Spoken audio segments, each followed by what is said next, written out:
Welcome to today's special video.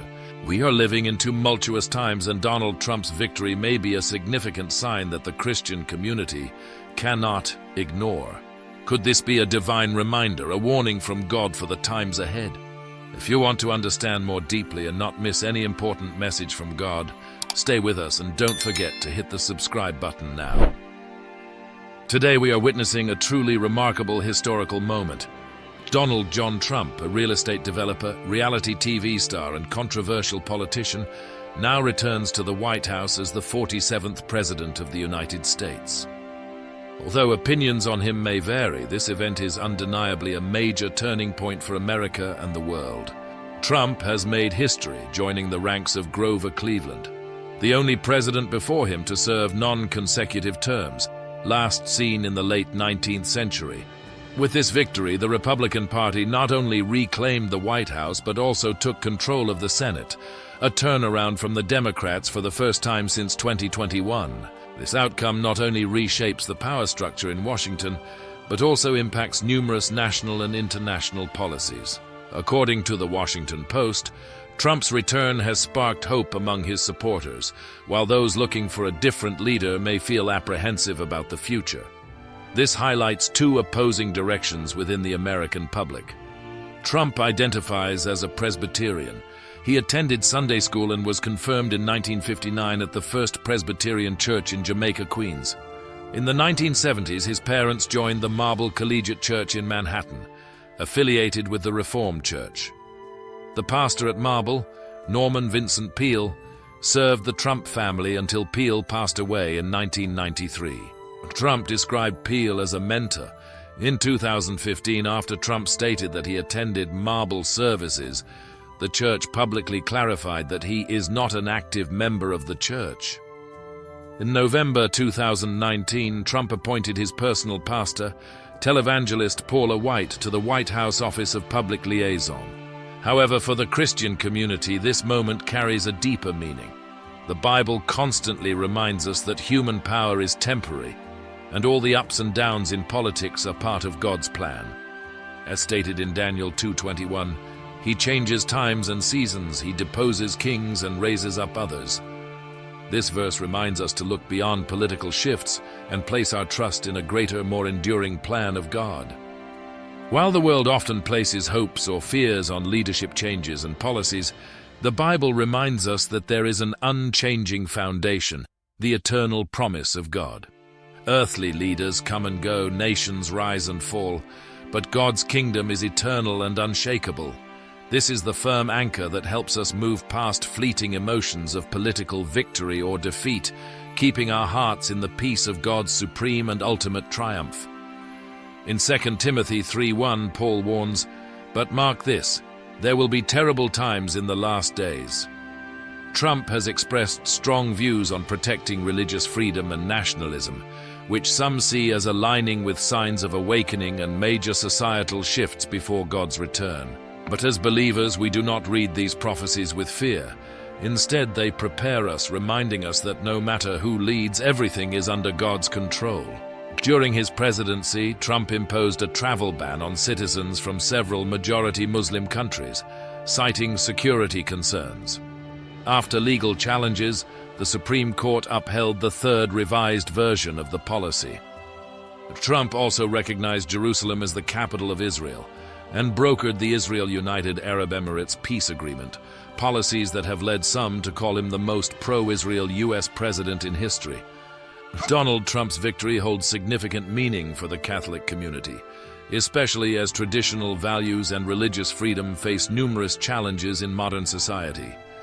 For many Catholic believers, Trump has become a symbol of a leader willing to stand up for fundamental values like the right to life of the unborn, protecting traditional marriage, and opposing policies that may threaten religious freedom. One major issue of concern for the Catholic community is the protection of life. Trump holds a strong stance against abortion and has implemented numerous pro-life policies in his previous term, including appointing conservative judges to the Supreme Court. These policies have received substantial support from many Catholic believers, aligning with church teachings on protecting the right to life for unborn children. According to the Catholic Register, Trump's steadfastness in defending life has earned considerable trust from the Catholic community. Paul's words further emphasize the nature of the last days, times of hardship regardless of who sits on the throne. If Kamala Harris were to win, God's word remains unchanged. According to the Bible in 2 Timothy 3:2-5, the last days will bring clear signs of moral decline. People will be lovers of themselves, lovers of money, boastful, abusive, ungrateful, disrespectful, without love, unforgiving. This reflects the society of the last days and warns us not to let these affect the peace that God grants us. Political upheavals may disrupt the world, but our hope does not depend on who sits on the throne in the White House, but on God's throne in heaven. Remember that even as perilous times approach, we can find peace in the assurance that God has always been and remains in control of all events, big and small. Paul reminded the believers in 2 Thessalonians 2:2, "Do not be quickly shaken in mind or alarmed either by a spirit or a spoken word or a letter seeming to be from us, to the effect that the day of the Lord has come." This is a warning for us to stay calm even as signs of the end times begin to appear. Moreover, Jesus advises in Matthew 24:6, "See that you are not alarmed," showing God's compassion and care for us. In a world filled with hardship and sin, even as we rejoice in the election of a candidate we support, we must remember that only the return of Jesus will truly bring peace and completion to the world. The Bible emphasizes that this is not our final home, and that signs like wars, earthquakes, and famines are just the beginning of sorrows, reminding us that this world is not the paradise we await. As the Bible says, this world has fallen and is broken by sin, and nothing on earth can change this nature. Jesus listed the signs of the end times in Matthew 24, including wars, natural disasters, and moral decline, things we are witnessing worldwide. However, despite political upheavals, God's supremacy is unaffected, as his plan is always fulfilled. The Bible stresses that God has appointed leaders from the beginning to the present. As Daniel 2:21 points out, he changes times and seasons. He deposes kings and raises others up, emphasizing that God himself has guided the rise and fall of leaders throughout history. Similarly, Romans 13:1 affirms that there is no authority except from God, and those that exist have been instituted by God.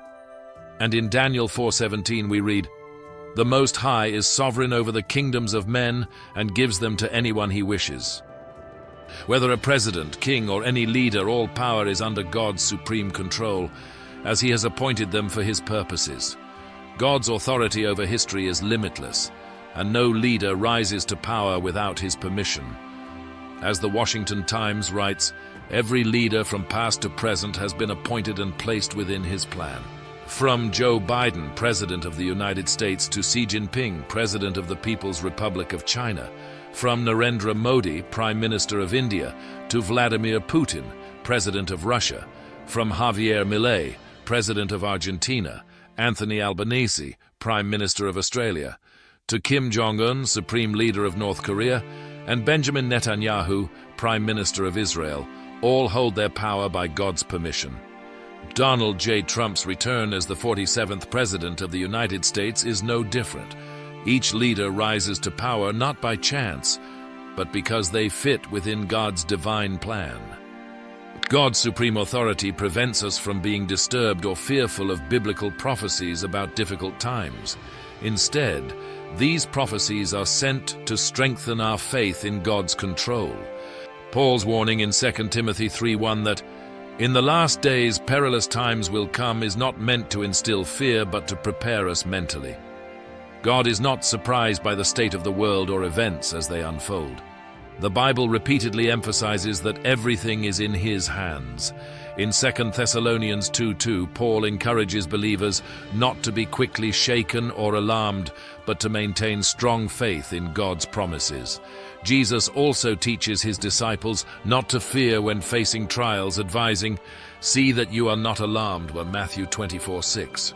The words of Paul, Daniel, and Jesus serve as anchors for our souls, helping us cling to God's absolute power and control. This should inspire us to have steadfast faith, a faith unshaken by any upheavals. As the Bible clearly states, even in perilous times, we should not fear but trust that God is orchestrating everything for his ultimate victory. According to theologian C.S. Lewis, our faith must be the guiding light, illuminating even the darkest times. The Problem of Pain, 1940. The peace conveyed through these biblical words is a source of strength, so we are not overwhelmed but remain anchored in hope. It humbles us to realize that God is not only the creator but also the sustainer, overseeing every detail in life and throughout the world. The Bible in Ephesians reminds us that God works all things according to his will, Ephesians 1:11, emphasizing that everything from the smallest detail to the largest movement, from a morning dewdrop to the course of an entire nation, happens according to his plan. Recognizing God in every detail of the world not only helps us see his presence more clearly, but also strengthens our faith in his supremacy. This means that no event, whether climate change, political upheavals, or natural phenomena, is beyond his control and will. Reflect on this. Every breath, every heartbeat, and every movement of an insect are within God's knowledge and control. The Bible also says, "Not one sparrow falls to the ground outside of your Father's care," Matthew 10:29, illustrating that God's vision extends to every particle of the world. Whether a person is a prominent leader or just an ordinary individual, their existence holds significance in God's eyes. To him, each individual and every living being is part of his eternal plan.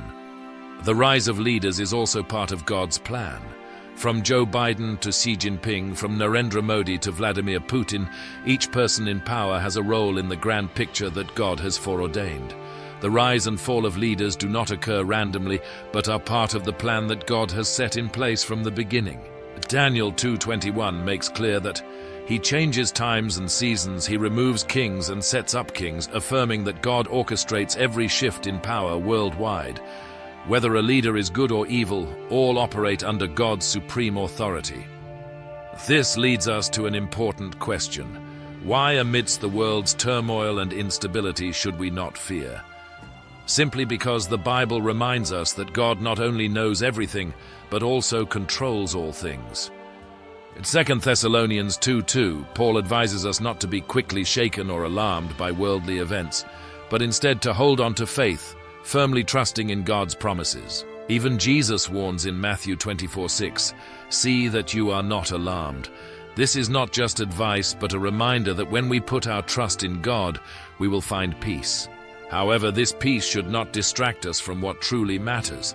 Paul reminds us in Philippians 3:20 that our citizenship is in heaven, and we should not cling to the temporary things of this world. Imagine eternity as a massive granite mountain visited by a tiny bird once every million years. Each visit, the bird wears away a small bit of rock, and even if the mountain eventually turns to dust, eternity would have only just begun. Our time in this world is brief and insignificant compared to the eternity we will face. Therefore, instead of worrying about the world's changes, we should prepare for eternity, a place where we will be forever. Let us shift our focus away from politics and distractions and toward heaven, where our true hope lies. John 14:1-6 promises that Jesus is preparing a place for those who place their faith in him. "I am going there to prepare a place for you, that you also may be where I am." Heaven is a refuge from all the troubles and chaos of this earth. When we set our eyes on heaven, we find that the world's issues become small and fleeting. My call today is not only to acknowledge God's control over the world, but also to encourage each of us to put our trust in Jesus. As the Bible instructs in 1 Timothy 2:1-2, we are called to pray for leaders and, through this, to seek peace for the world. But more importantly, let our souls be anchored in faith in the eternal dwelling place of heaven, for ultimately that is the only thing that truly matters. Seek God, know him, and trust that no matter how the world changes, he remains the unchanging one, from everlasting to everlasting. Thank you for taking the time to reflect on these profound and eternal matters with us. No matter how the world changes or how unstable it may become, remember that God's power remains steadfast, and his plan never changes. We are not alone. He is always with us, guiding each step and preparing a place for us in heaven. If this video has encouraged you or opened a new perspective, please like and share to spread this message to more people. Don't forget to subscribe to the channel to stay updated with our next content. And feel free to leave a comment below to share your thoughts or add your personal reflections. We would love to hear from you. May God bless and bring peace to each of us as we walk in His loving plan. Remember that we are His children and our true home is in heaven. Thank God. See you in the next video.